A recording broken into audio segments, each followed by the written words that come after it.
Bon, nous allons démarrer, Be'ezrat Hashem, ce cours. Donc, nous sommes dans la semaine de Purim. Et nous sommes mardi 12 Adar Bet, 5782, 15 mars 2022. Parashat Tzav. Le sujet que nous allons traiter aujourd'hui, Be'ezrat Hashem, sera une flamme pour l'éternité. Notion liée au Mizbeach, à l'autel sur lequel on sacrifiait les bêtes. Et si on a un peu de temps à la fin du cours, on parlera de Purim, Bli Neder, sans engagement. La Torah nous dit dans cette paracha, Vaidaber Adonai El Moshe Lemor. Hashem dit à Moshe, Tzav et Aharon. Ordonne à Aaron, Ved Banav, et à ses enfants, les morts, en disant, Zot Torah Haola. Ceci est la loi de l'Holocauste, un sacrifice nommé Ola.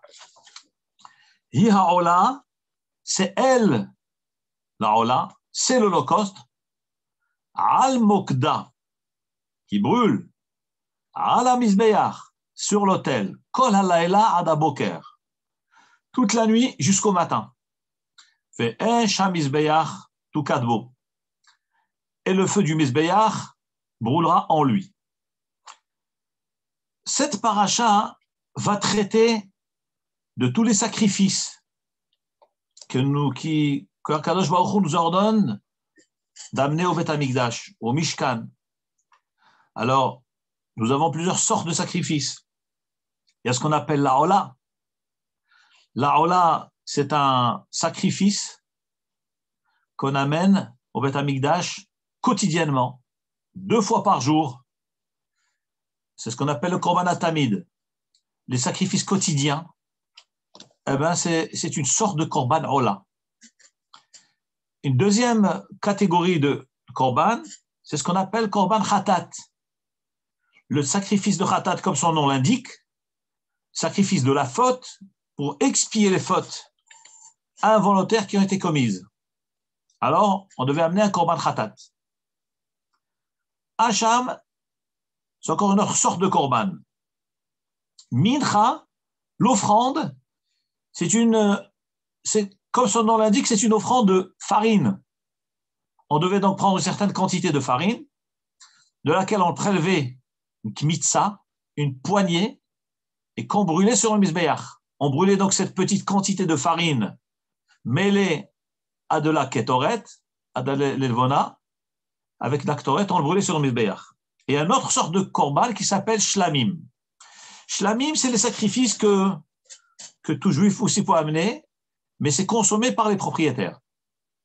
Alors, la Torah nous dit Zot Torah Ta'ola. Ceci est le sacrifice de la Ola. Hi Ha'ola. C'est elle, la Ola. Le Midrash demande, mais pourquoi la Torah avait-elle besoin de dédoubler le terme Ola, de répéter ce mot Ola? Il fallait dire tout simplement Zot Torah Ta'ola. Ceci est la loi du Ola, de la Ola, Mokda Mizbeach, qu'il fallait brûler sur le Mizbeach. Pourquoi la Torah le répète Hi Ha'ola? C'est elle le Ola. Je vais vous dire ce que le Midrash dit sur cette question-là. Le Midrash nous dit Hi Ha'ola. Pourquoi elle s'appelle Ha'ola? La Torah le répète. Alors, on nous dit le Midrash, dans Midrash Tanchuma, Hakadosh Baruch Hu nous a ordonné d'amener plusieurs sortes de korban. Mais il faut savoir que le korban le plus important devant Hachem, c'est le korban de Ola. Pourquoi c'est le korban de Ola? Nous dit le Midrash, Hi Eliona Mikola Korbanot. L'Holocauste, c'est le sacrifice le plus élevé par rapport à tous les sacrifices. Pourquoi? Sache que celui qui amène un korban khatat, le sacrifice khatat, que la Torah nous dit d'amener, d'apporter, ça n'était pas brûlé totalement sur le Mizbeach. Il était consommé et pris par le Kohen. Donc un Israël qui avait fauté, il devait amener un korban khatat, korban de faute au Beth Amikdash, le Kohen devait brûler une partie de ce sacrifice sur le Mizbeach et devait donc et garder le reste pour lui. Donc, le sacrifice n'était pas totalement offert. La mincha, la même chose. Mincha, c'est un sacrifice une offrande de farine. Eh ben, il fallait prélever une partie, brûler sur le Mizbeach, et le reste, donc c'était les propriétaires qui mangeaient. Shlamim, la même chose. Le korban shlamim, c'est un sacrifice que le Béni Israël apportait au Beth Amikdash. Une partie était brûlée sur le Mizbeach et le reste était consommé par les propriétaires. Donc, en fin de compte, nous voyons que tous les sacrifices, bien qu'ils sont offerts pour Hachem, mais néanmoins, qu'il reste une partie qui va être à la disposition ou du prêtre, du Kohen, ou bien du propriétaire. Mais la seule bête, le seul sacrifice qui était totalement approché sur le Mizbeach et qui était totalement brûlé sur le Mizbeach, eh bien, c'est la Ola. Et c'est pour cette raison-là qu'on l'appelait Ola. Pourquoi ce korban, ce sacrifice s'appelle Ola? Parce que, comme son nom l'indique, Ola, c'est Olé. Ola kulo kalil. Le sacrifice est totalement consumé sur le Mizbeach. Et Ola, nous avons demandé tout à l'heure comment se fait-il que la Torah répète Zot Torah ta'ola, hiya Ola. Voici les lois relatives à Ola. Elle, c'est la Ola. Pourquoi on a répété? Nous dit le Midrash. Hi hame'ola mikulam. La Torah a répété le terme Ola pour dire que c'est le sacrifice le plus important de tous les sacrifices. Pourquoi? Parce qu'il était totalement offert pour Hachem. D'ailleurs, le Midrash lui-même nous rapporte un machal, une parabole. À quoi cela ressemble? Ça ressemble à un roi qui a invité ses amis, ses serviteurs, ses ministres, et puis chacun est arrivé avec un cadeau. Chacun est arrivé, les proches ont amené un cadeau, les ministres ont amené un cadeau, et voilà qu'un homme qui n'était pas invité à la fête est venu avec un cadeau. Et on lui a demandé, mais c'est pour qui ce cadeau?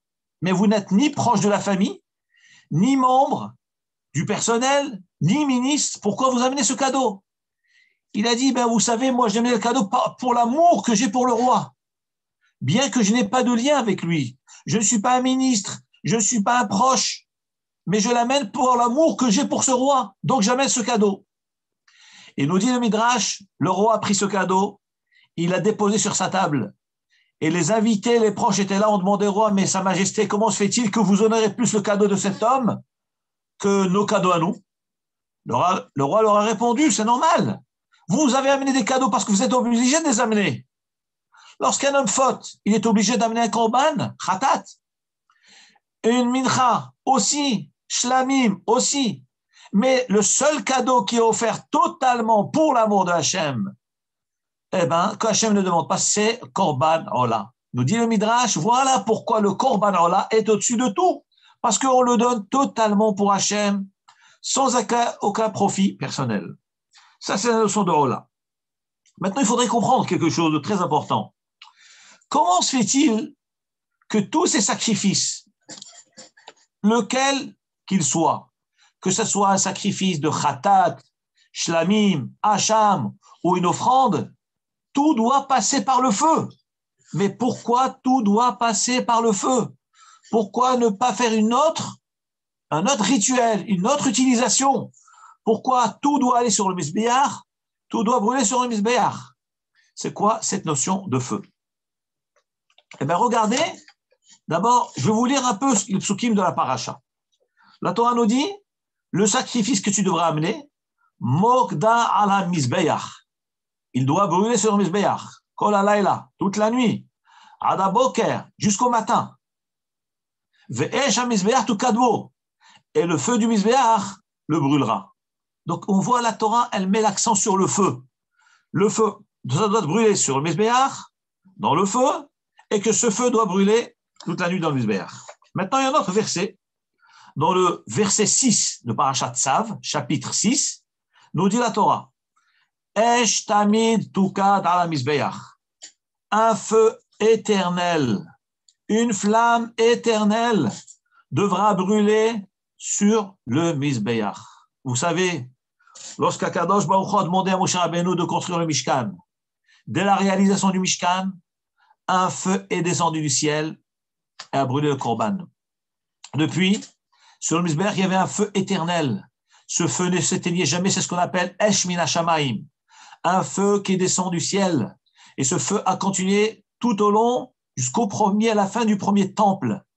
Après la destruction du premier temple, lorsque le deuxième temple a été reconstruit, ce feu n'est plus revenu. Donc ce feu, Esh Min HaShamayim, ce miracle extraordinaire, on l'avait toute cette période jusqu'au début de la reconstruction du deuxième temple. D'ailleurs, la Gemara nous dit que 5 choses manquaient dans le deuxième temple. Il n'y avait pas le Aaron, et entre autres, il n'y avait pas Esh Min HaShamayim. Mais pendant toute la période d'avant, il y avait ce feu qui était descendu du ciel. Et ce feu restait tout le temps allumé. Nous dit le Midrash, il est rapporté dans Torah de Kohanim. Que signifie ce verset? Ve'esh tamid tukad ala mizbeach. Esh, un feu, tamid, éternel, quotidien, tukad, brûlera ala mizbeach sur le mizbeach. Nous rapporte les Chachamim dans Torah de Kohanim. Il y a une machloket entre Rabbi Yehuda et Rabbi Shimon. Comment est-il possible de conserver ce feu éternel sur le mizbeach?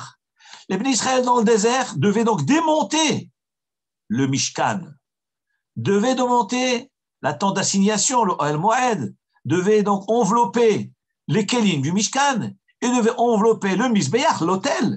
Mais comment allons-nous conserver cette flamme allumée? Alors, nous rapporte le Torah de Kohanim. Discussion entre Rabbi Yehuda et Rabbi Shimon.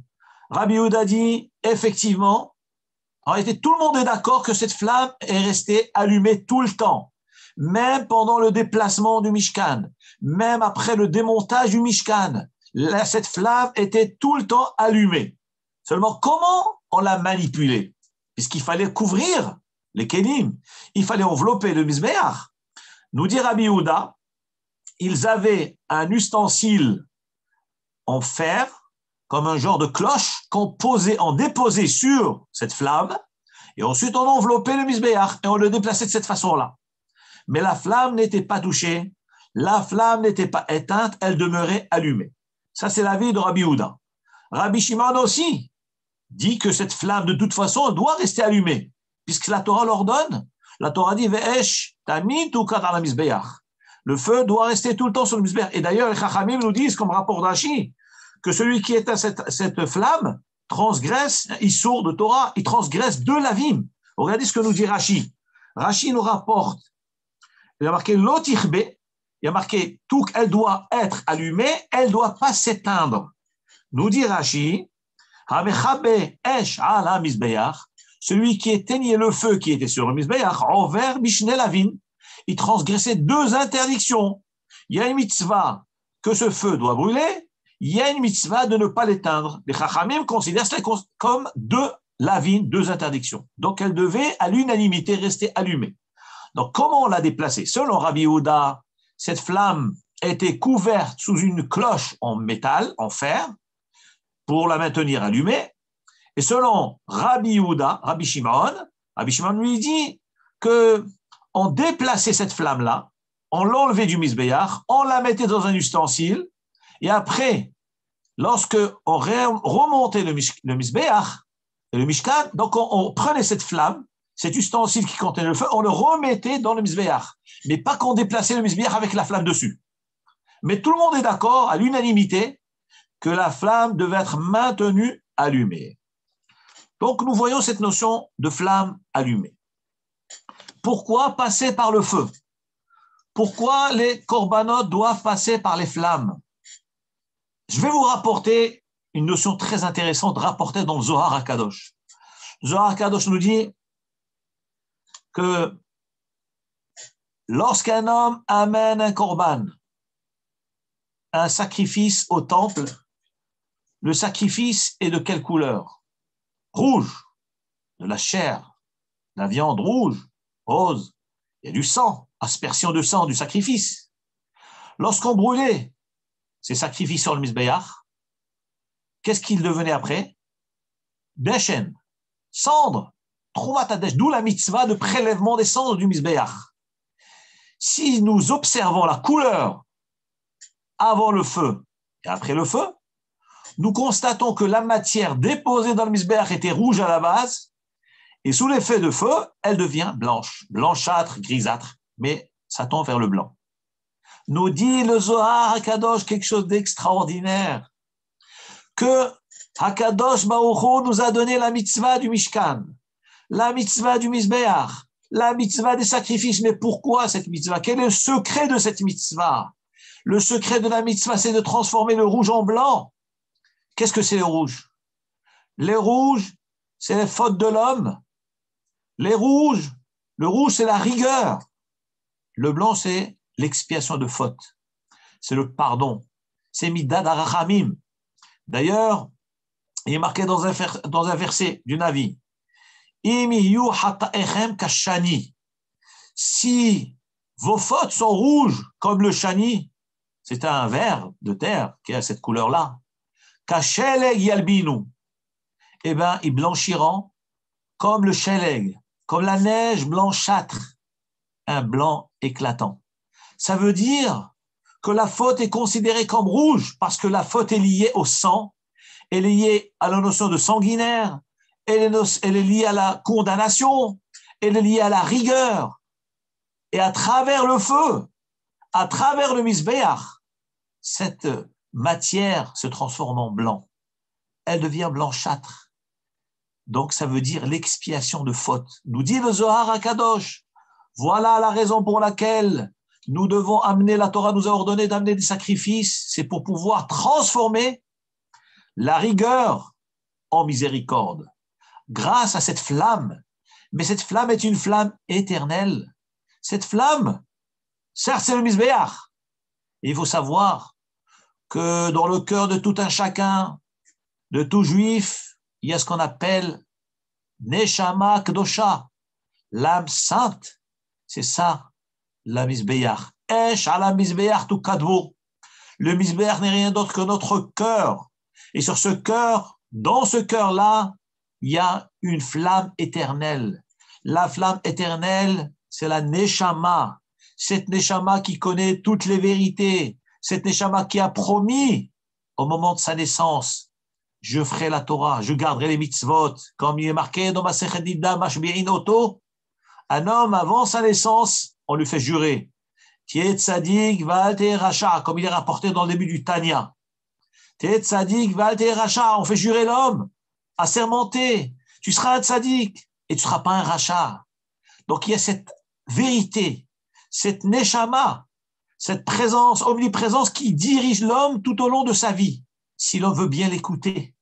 Et c'est le Yetzer HaTov qu'il y a dans l'homme. Et cette Neshama, elle est dans le Misbéach, qui est le cœur de l'homme.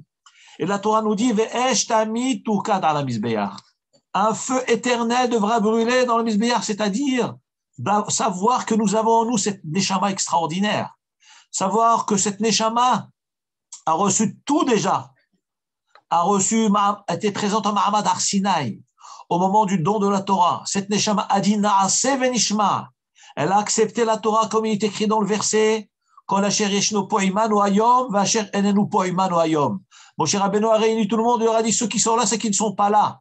Que veut dire ceux qui ne sont pas là? Nous disent les Chachamim qu'au moment de Matan Torah, même ceux qui n'étaient pas encore nés, qui n'ont pas été encore créés comme nous, eh bien, notre Neshama était présente au moment du don de la Torah et a déclaré Na'aseh venishma. Comme nous disons, Na'aseh venishma abrouke echad. Nous avons tous dit, nous acceptons la Torah. Donc c'est ça, Esh tu kadbo, cette flamme. Et c'est grâce à cette flamme que nous arrivons à basculer du rouge au blanc, de la rigueur à la miséricorde, du contraire de la vie à la vie. Donc ça, c'est la flamme éternelle. Vous savez que nous voyons dans le principe de la Torah que HaKadosh Baruch Hu a créé dans son monde ces deux notions, le din et rachamim. Le din, c'est la rigueur, rachamim, la pitié. Chesed et gvura, la bonté, gvura et la rigueur. D'ailleurs, il est marqué dans le livre de Bereshit, lorsqu'HaKadosh Baruch Hu a créé le monde, il est écrit Bereshit bara Elokim et hashamayim et haaretz. Au commencement, Dieu créa le ciel et la terre. Les Chachamim disent, mais Ce verset emploie le terme de Elohim.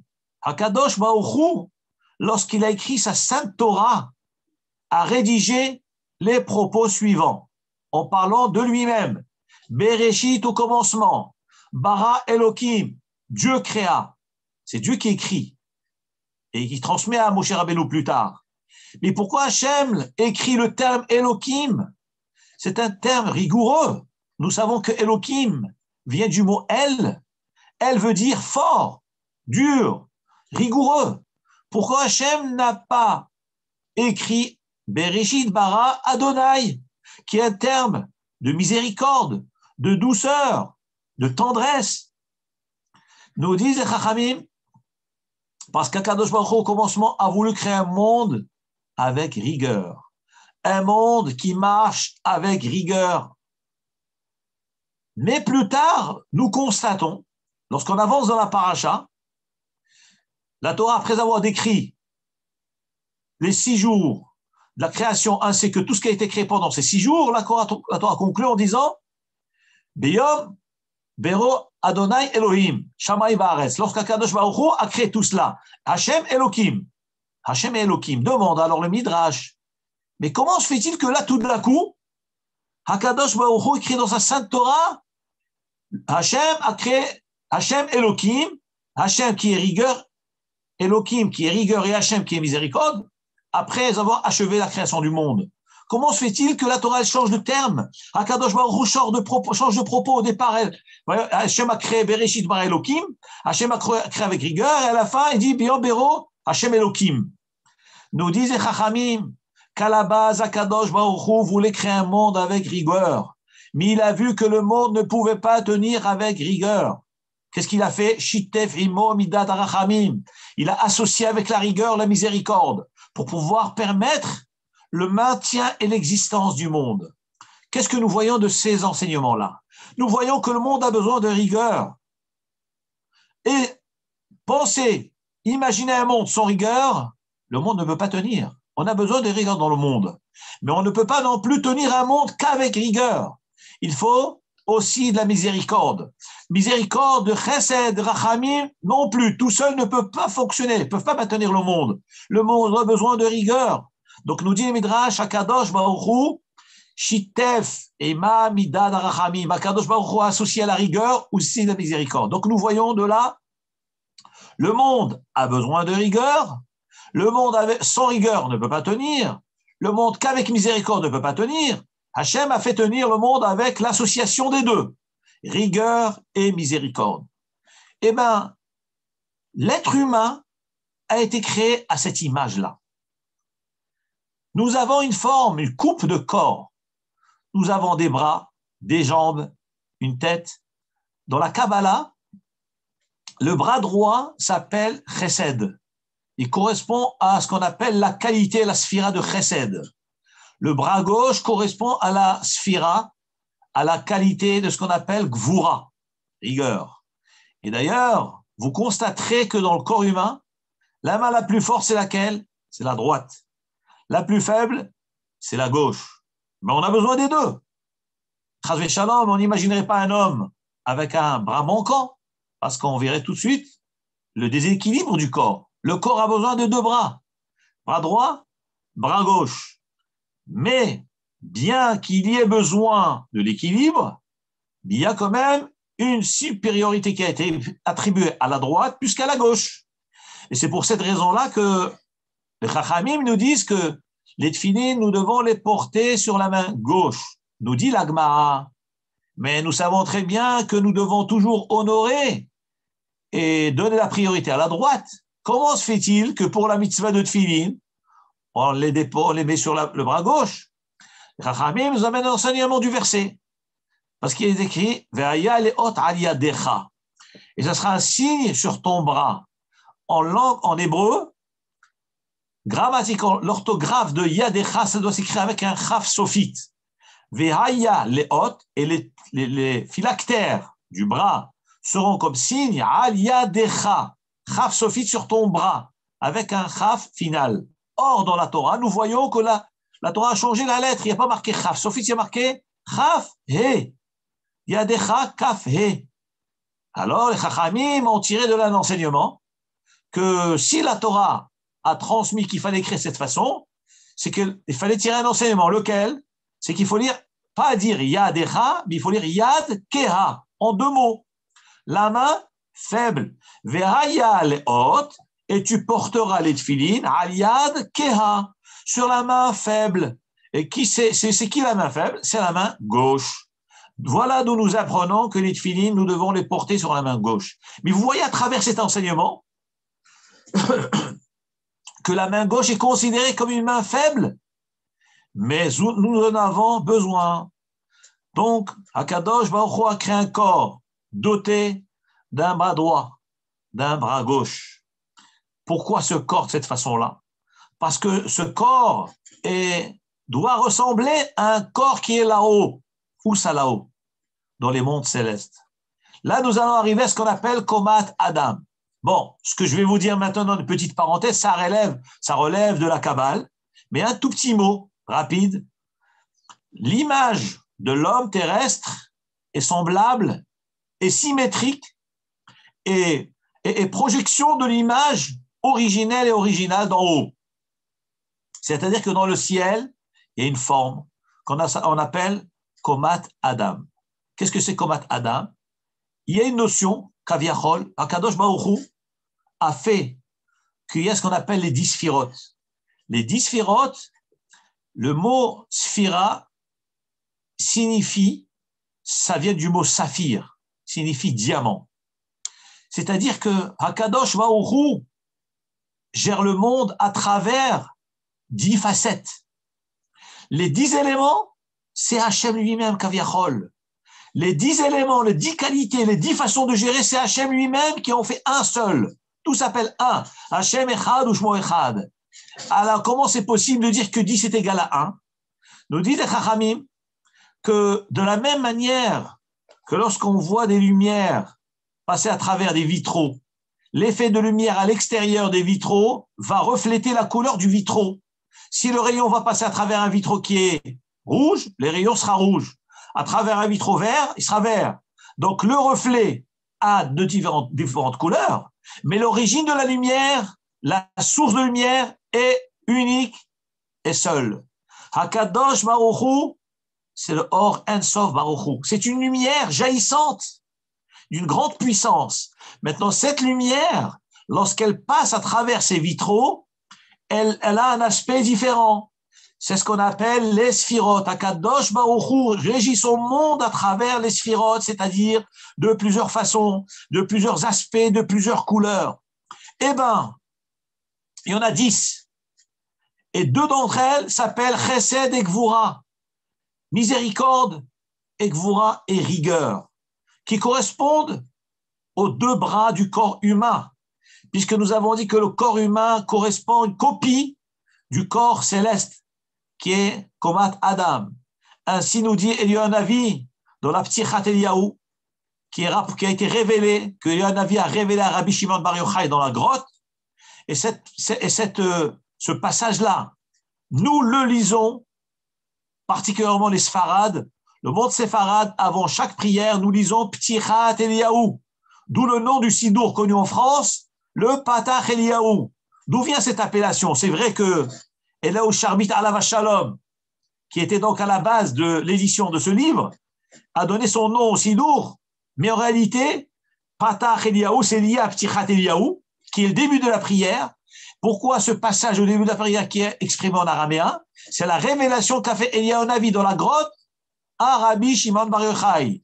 Et qu'est-ce qu'il lui révèle? Eh bien, il lui révèle la base et la préface pour le monde, l'univers de la Kabbalah. Et il lui révèle cela à travers ce qu'on appelle Ptichat Eliyahu, Patach Eliyahu Hanavi Zachor Letov Ve'amar. Et Eliyahu Hanavi al Shalom, il dit dans cette prière-là, dans ce passage que Rabbi Shimon Bar Yochai a mis par écrit dans le Sefer HaTikunim, il dit que Yemina, il dit que la droite, le bras droit, ça correspond à Chesed. Le bras gauche correspond à Gvura. Donc, je ne vais pas rentrer dans tous les détails des sphirotes, mais au moins ces 2-là. Nous voyons donc qu'Akadosh Baruch Hu, dans sa bonté, a créé l'homme qui est à l'image de l'homme céleste, avec deux bras qui sont à l'image des bras de l'homme céleste. Le bras droit correspond à Chesed, le bras gauche correspond à la Gvura. Et l'être humain doit toute sa vie, les Hagbir, donner plus de force à la droite pour dominer la gauche. Il ne s'agit pas de faire disparaître la gauche.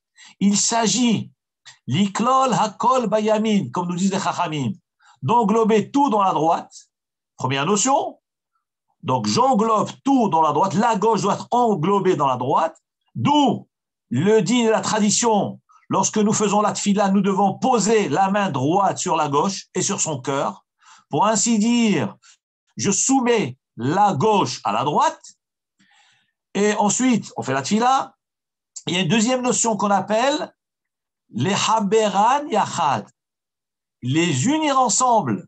Donc, il ne s'agit pas seulement de faire disparaître la gauche. Non, il s'agit de soumettre la gauche à la droite et de faire une seule unité qui va servir à Hachem.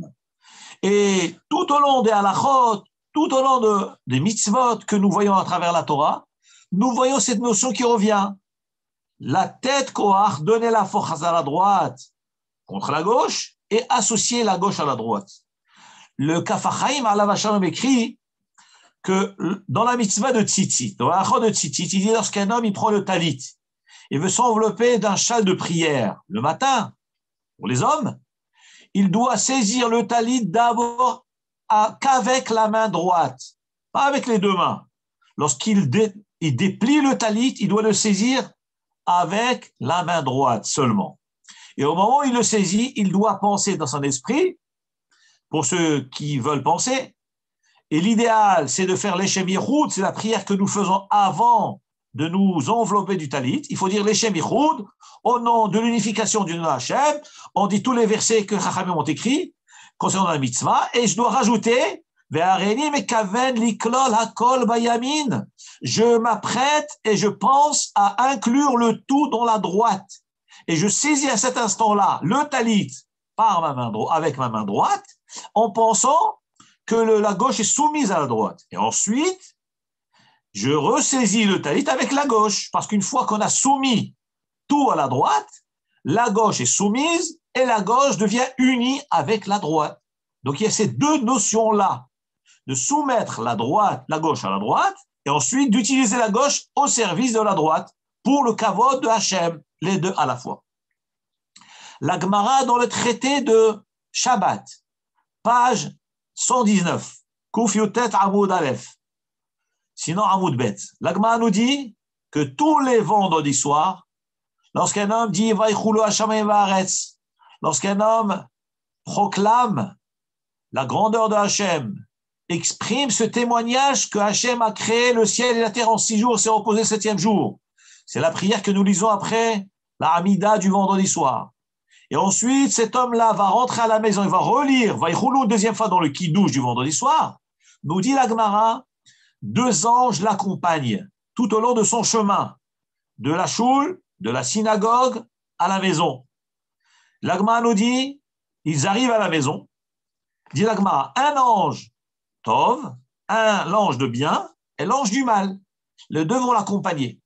Ils arrivent à la maison, nous dit la Gemara, si sa table est dressée, les lits sont prêts, le repas est prêt, il y a l'esprit de shalom qui règne dans le foyer, alors l'ange du bien dit, Yiratson qu'il soit ainsi pour le Shabbat prochain. Et l'ange du mal répond malgré lui, Amen.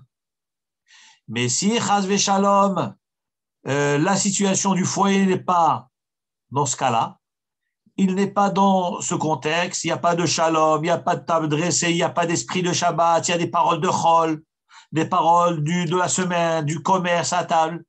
Qu'est-ce qui se passe à ce moment-là? Le mauvais malach, l'ange du mal, maudit, il dit qu'il soit ainsi la semaine prochaine, et l'ange du bien répond malgré lui, Amen, qu'il soit ainsi. Qu'est-ce que nous voyons dans cette Gemara-là? Pourquoi y a-t-il besoin d'un ange du bien, d'un ange du mal? Pourquoi les deux doivent accompagner? Pourquoi l'ange du mal répond Amen à la bracha de l'ange du bien? Mais non, l'ange du mal, il faut le mettre à la porte, il faut l'écarter. Non. Les deux anges, le bien et le mal, nous dit le Zohar HaKadosh, c'est ce qu'on appelle Yetzerara, Yetzeratov. Le mauvais penchant et bon penchant, nous le traduisons par un penchant, c'est un esprit, c'est une force, c'est une pensée, c'est une conscience qui pousse l'homme, c'est une tendance qui pousse l'homme ou pour le mal ou pour le bien. Nous dit le Zohar HaKadosh, cette tendance-là, c'est un malach, c'est un ange, véritablement. C'est pas juste une pensée. C'est un vrai ange qui est en l'homme, qui va marcher devant l'homme, qui l'accompagne. Ils sont autour de lui, les deux. Donc l'ange du bien et l'ange du mal, eh ben, c'est le bon penchant, le mauvais penchant. Et on a besoin des deux. On a besoin des deux. Pourquoi besoin des deux? D'ailleurs, le Zohar HaKadosh dit, David Amelech a révélé dans le verset, Ki mal'achav yetzavelach, car ces anges, Hachem te les ordonne, il te les met à ta disposition. Lishmorcha bechol derachecha, pour te protéger sur ton chemin. Nous dit le Zohar HaKadosh que David Amelech a révélé à travers ce verset qu'Akadosh Baruch Hu donne devant chaque homme deux malachim. Qui malachav? Car ces anges, Yetzavelach, Hachem te les ordonne, Hachem te les met à ta disposition. Pourquoi les anges? Pourquoi l'ange? Pourquoi pas l'ange? Réponse, il y a l'ange du bien et l'ange du mal. Donc les deux anges accompagnent l'homme tout au long de sa vie. Depuis qu'il est né, il y a deux malachim à côté de lui. Mais pourquoi faire ces anges? Lishmorcha, pour te protéger. Là, je ne comprends pas ce que ça veut dire, protéger. Mais il y a l'ange du mal qui est à côté. L'ange du mal ne va pas protéger, il va chercher à maudire, comme nous avons vu concernant le vendredi soir, il maudit. Nous disent les Chachamim, pas du tout. L'ange du mal ne fait qu'obéir, ne fait que suivre. Si tu te conduis bien, eh ben, il va te protéger, c'est-à-dire, il va être un associé, un allié avec l'ange du bien. Qui mal achav yetzavelach. Lishmocha, les deux vont te protéger parce que l'ange du mal, le mauvais penchant, va servir et va soutenir l'ange du bien. Qu'est-ce que ça veut dire? Le mal va soutenir le bien. Un homme a une bonne tendance, mauvaise tendance. La mauvaise tendance, on est utilisée pour le mal, on va faire des mitzvot avec. Un bonhomme qui est bouillonnant, effervescent, eh ben, il va aller, il va commencer à transmettre la Torah en public, à encourager les gens. Il est courageux, il va affronter les gens. C'est-à-dire que cette tendance qui est a priori mauvaise, en réalité, il n'y a pas de mauvais ou bon. Cette nature bouillonnante, eh ben, il va la diriger vers la force du bien. Et c'est ainsi que nous dit la Gemara dans le traité de Yoma, ainsi que dans le traité de Brachot, page 54, Daf Nun Dalet. La Gemara nous dit, Ve'ahavta et Adonai Elohecha bechol levavecha. Tu aimeras Hachem ton Dieu bechol levavecha, de tout ton cœur. Que veut dire de tout ton cœur? Pourquoi il est marqué de tout ton cœur? Levavecha. Il va dire bechol libecha, de tout ton cœur. En hébreu, le cœur se dit libecha. Que veut dire levavecha? Il y a deux bêtes, il y a un bête en plus. Nous dit la Gemara, Bishne yetzarecha. Tu devras servir Hachem de tes deux penchants. Yetzeratov, yetzerara. Le bon penchant, le mauvais penchant. Mais la question se pose, comment peut-on servir Hachem avec le mauvais penchant? Réponse, d'abord, tu soumets le mauvais penchant au bon penchant, et à ce moment-là, les deux s'associent pour servir Hachem. Il y a des gens qui sont maintenant dans le monde de la Torah qui ont fait tchouva, ils ont pris les défauts qu'ils avaient dans le monde laïque, ils l'ont mis dans la Torah, ça a donné des lumières dans notre peuple. Ça a donné des grands rabbinim qui ramènent beaucoup de gens bitchouva. Les talents qu'ils avaient dans le monde goy, ils l'ont plongé dans la Torah. C'est ce qu'on appelle modifier la tendance. Mauvaise tendance devient bonne tendance. Cette force, cette capacité, ce potentiel, ça devient un bon malach. Comme le malach mauvais qui répond malgré lui Amen le vendredi soir. Et comme les fameux malachim qui nous accompagnent tous les jours, l'ishmocha bechol derachecha. Ils vont t'accompagner pour te protéger. Pourtant, il y a un d'entre eux qui veut nous détruire. Mais dès lors où je soumets le mal au bien, eh bien, il devient copain du bien. Il devient uni ensemble pour nous aider, pour nous préserver. Et justement, nous disons à Kadosh, ça c'est la notion du Mizbeach. Pourquoi le Korban doit passer par le feu? Pourquoi la purification doit passer par le feu? Semblable à un métal pour le purifier, il doit passer par le feu. Il rougit. Et ensuite, il blanchit. Le métal aussi, c'est le même phénomène. Il est rouge, il devient blanc. Eh bien, le corban, c'est du rouge, c'est du sang, c'est de la chair. Elle devient cendre parce qu'on blanchit la rougeur. On atténue le din. Ça, c'est le sod que nous révèle le Zohar HaKadosh. Le Zohar HaKadosh nous dit aussi autre chose. Il dit que Am Israël est comparé à une rose. D'ailleurs, c'est lié à Purim. Vous savez qu'il y a un chant ashkénaze très connu que nous chantons à Purim. Je vais vous le chanter, un petit passage très court. Shoshanat Yaakov Tzahala Vesamecha Bir Otam Yachad Chelet Mordechai. Ce chant-là, je vous le traduis. Une petite partie rapide. Shoshanat Yaakov, la rose de Yaakov, Tzahala Vesamecha, elle est réjouie et en allégresse. Bir Otam Yachad, en voyant tous Chelet, le tzitzit bleu azur de Mordechai. Qui c'est? C'est un chant qui parle de Purim.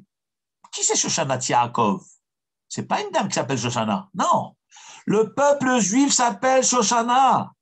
Le peuple juif s'appelle, que signifie Shoshana? C'est une rose. Nous dit le Zohar HaKadosh. D'ailleurs, c'est le premier Zohar, le premier sujet du Zohar. Le Zohar démarre comment? Je vais vous le lire. C'est impressionnant. Rabbi Shimon Bar Yochai écrit, avant le livre de Bereshit, il y a une préface sur le Zohar. Il écrit Hakdamat HaZohar, Rabbi Hiskiya Patah. Rabbi Hiskiya dit Keshoshana ben Achochim ken Rayati ben Abanot. Comme une rose, ça c'est marqué dans Shir HaShirim, semblable à une rose parmi les ronces, ainsi ma bien-aimée parmi les peuples, parmi les filles, ben Abanot. Qui c'est la Shoshana? Nous dit le Zohar HaKadosh, Jacques Knesset Israël. Le peuple juif, ça s'appelle une rose. Elle vit parmi les nations, parmi les peuples. Combien de gens nous veulent du mal? C'est les ronces qui est autour de nous. Je ne parle pas de ceux qui veulent du bien. Ceux qui nous veulent du bien, Dieu les récompensera.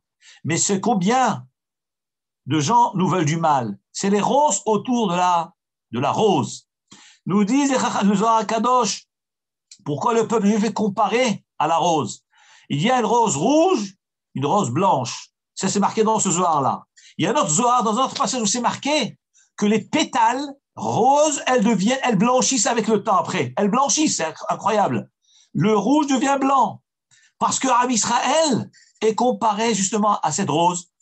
Qui a été créé entouré de din et de rachamim, de rigueur et de miséricorde. La rose a 13 pétales. Pourquoi 13 pétales? Elles correspondent aux 13 midot de rachamim, les 13 qualités de rachamim, de pitié d'Hachem. Et ça entoure le Am Israël, cette fameuse rose qui est dans le danger, qui est exposée à ces ronces. Mais nous voyons dans le Zohar HaKadosh que Am Israël a ces deux, vit sous l'influence des deux notions, din et rachamim.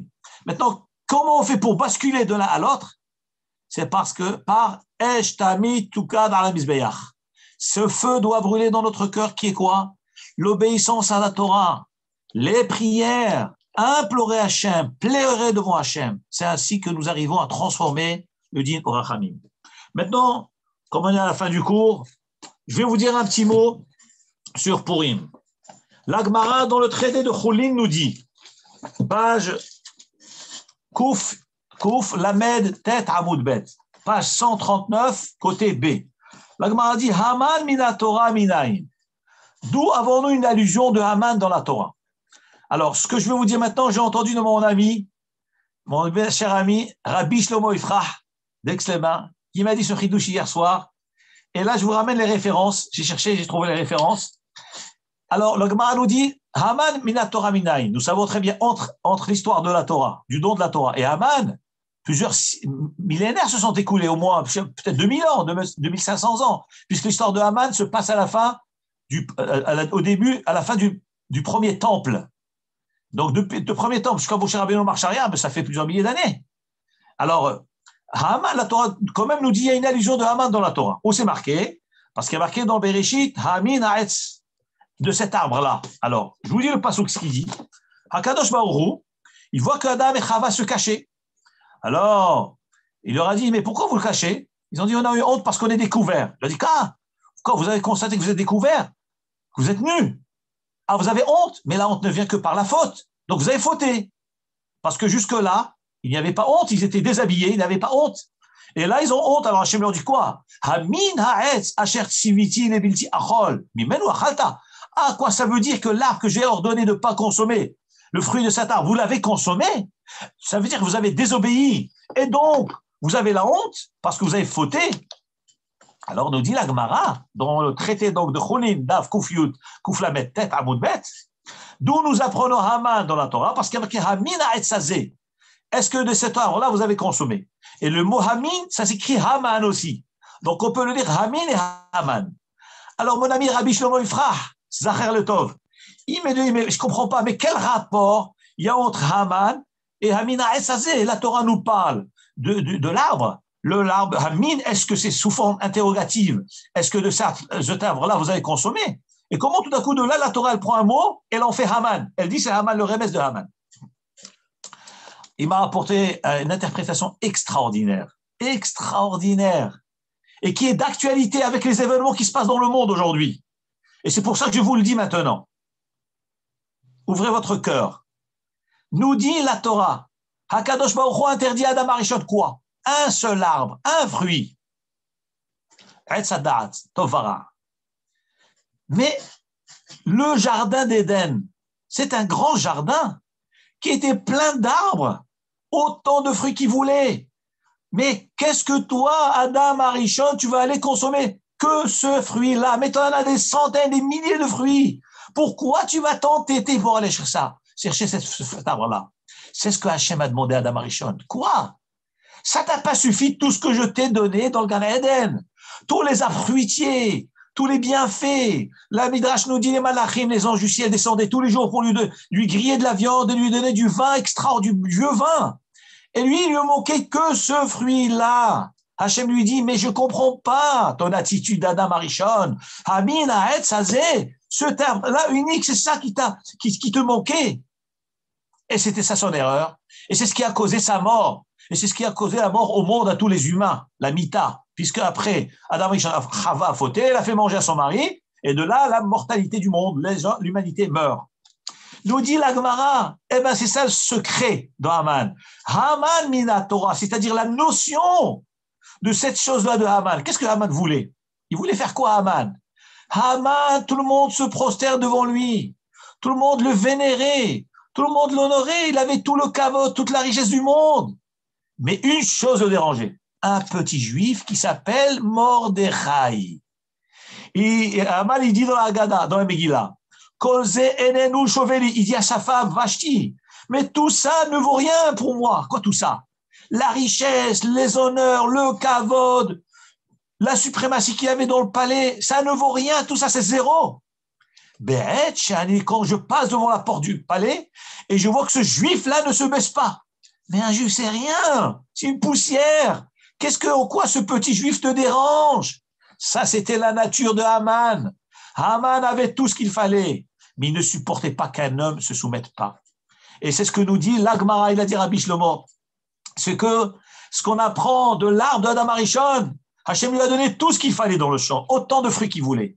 Mais il voulait cet arbre-là. Et ça, c'est l'erreur de l'homme. Ça, c'est le malheur de l'homme qui cause la mort de l'homme. C'est ce qui s'est passé avec Haman. Haman avait tous les kavod, tous les honneurs. Et ce qui lui manquait, ce petit juif te dérange. Eh bien, c'est ce qui a causé sa mort, sa chute. Nous sommes dans un monde, 21e siècle, une guerre terrible qui se déclare. Vous êtes tous au courant, je n'ai pas besoin de rentrer dans les détails. Qu'est-ce que ce pays manque? Il ne manque de rien.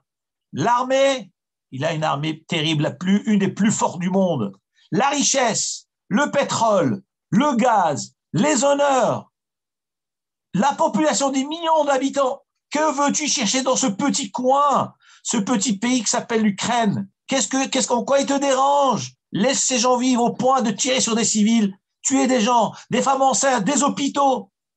C'est exactement ce qui s'est passé avec Haman Aracha. Kolze enenu shoveli. Je veux dominer le monde. Ce petit coin aussi, je le veux. Mais tu as tout ce qu'il faut. Je veux tout.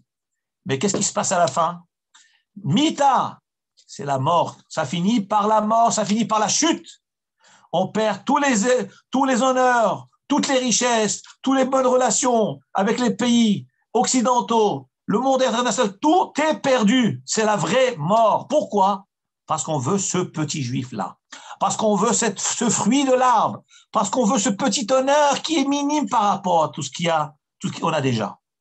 Moralité pour nous. Nous devons remercier Hachem pour tout ce qu'il nous donne. Peu ou beaucoup. Nous le remercions. Que Hachem nous sauve de ces difficultés-là.